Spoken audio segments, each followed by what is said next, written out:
I think we can all agree that 2020 was a terrible year. I know everyone's going to say, yeah, that's when COVID happened. And I'm not actually talking about COVID. I'm talking about something that COVID introduced. It introduced a question on whether people wanted to give you a handshake or a fist bump. I can't even tell you how many times I went to shake someone's hand only for them to put up their fist. And me, being the kind and accommodating person that I am, see that they're a fist bump kind of person. So I change my handshake to a fist bump only to see that they've done the exact opposite of me. And now they're trying to give me a handshake when I'm trying to give them a fist bump.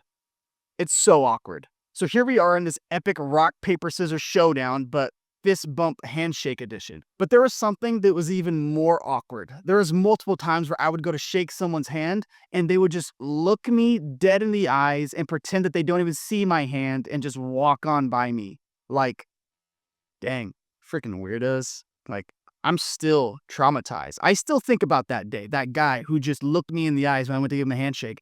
I don't think he's thinking about me, but I think about him often. But it's so awkward. Hey there, I'm Trevor, and I'm a person who loves to communicate, and I'm guessing that if you're watching this video, you want to become a person that people want to listen to. So if you're new here, I would love it if you subscribed. If you don't, this just got a little awkward. Just kidding. But seriously, how do we become less awkward? Stick around to the end and I'll show you the format I use to have interesting, not awkward conversations. But like, what does it even mean to be awkward? And who decides whether or not something is awkward or not?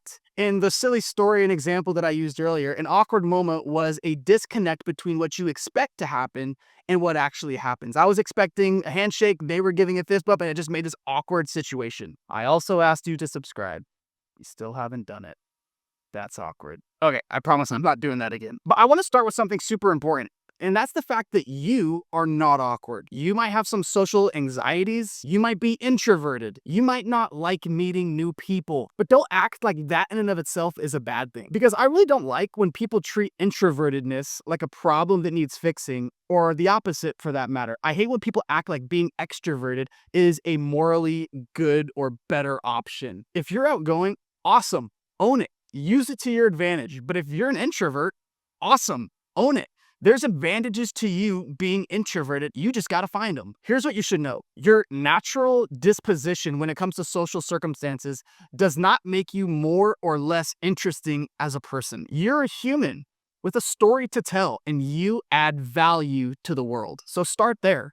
If you think that because you're shy, that's a problem, and you're wondering if the other person thinks that it's a problem because you're shy, then you're going to walk into circumstances and conversations wondering if people are judging you. No, just be introverted, but have some framework with which you can have interesting conversations. I've learned this fact that people only know what you tell them. People are honestly probably too worried about them being awkward to notice if you're being awkward. Now, I'm not saying you can just be weird in conversations, but just being you isn't weird. So just be you and have conversation. Also, everyone's awkward from time to time. Let me know down in the comments of a time you were kind of awkward. So since this is a communication channel, I wanted to use this as an opportunity to provide with you the framework that I use to make sure that I have interesting, not very awkward conversations, and it's super easy to follow. Sometimes striking up a conversation with a stranger or someone might seem daunting because you don't know where the conversation might go. You're not sure if they're going to ask you a question you're not prepared for. Those are normal thoughts. So I break up every single conversation into 3 parts. It's super mind-blowing, it's crazy, it's deep, I know. It's the beginning, the middle, and the second middle. Just kidding. It's the beginning, the middle, and the end. So in every part of the conversation, you have a goal that you're trying to have happen inside of the conversation. And it's not complicated. Part number 1, the beginning of the conversation. At the beginning of the conversation, your primary focus should be just simply to connect with them. Find some kind of similarity. Learn something about them. Sometimes it helps to look and see what you can find because sometimes people are literally wearing conversation starters. I love football, and if I see a jersey, I'm about to make a new friend or an enemy, depending on what kind of jersey they're wearing. Maybe they have kids. You can ask a question, hey, how old are your kids? Just make sure that you're not awkward or creepy with this. You don't want to be like, hey, kids, you want some candy? Nah, you're going to get smacked if you do that. Keep this in mind, though, that not every conversation needs introductions. Like, doesn't need to be all formal, like, hi there, I'm Trevor, what's your name? They don't always need that. Let conversations be natural and fluid, and you'll actually get a lot more out of them than thinking you have to follow this super strict framework.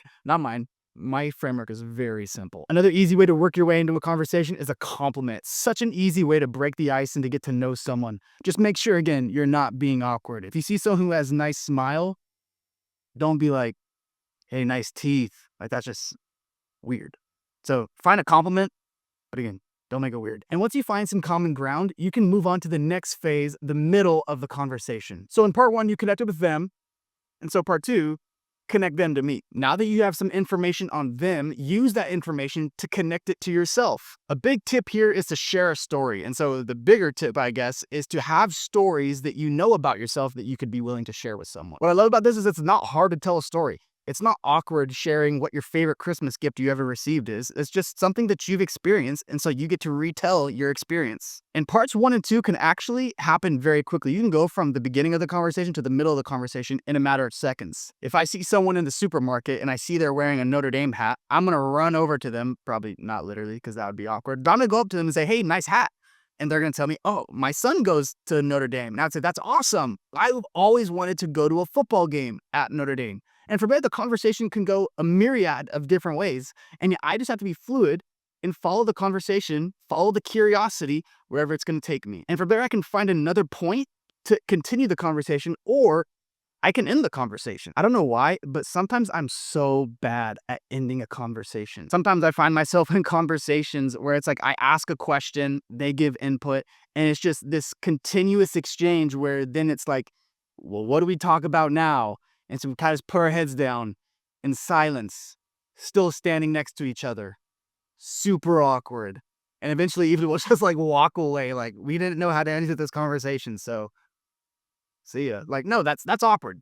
Don't do that. Exit conversations with grace. So here are some really good lines to remember to help you exit a conversation well. Well, it was nice chatting with you. I really should get going. Or my favorite, I really gotta pee. What is someone gonna say? No, stay here. I wanna keep talking to you. No, exit the conversation, but do it with grace. It really is that simple. Communication is all about connection. That's what conversations are. They're opportunities for you to connect with another human being. And they can be 10 seconds or 10 minutes. You get to choose. Something that's super helpful when you're about to have conversations with people is to actually prepare yourself for it. And I know that's not always doable. Sometimes you're just thrust into a conversation.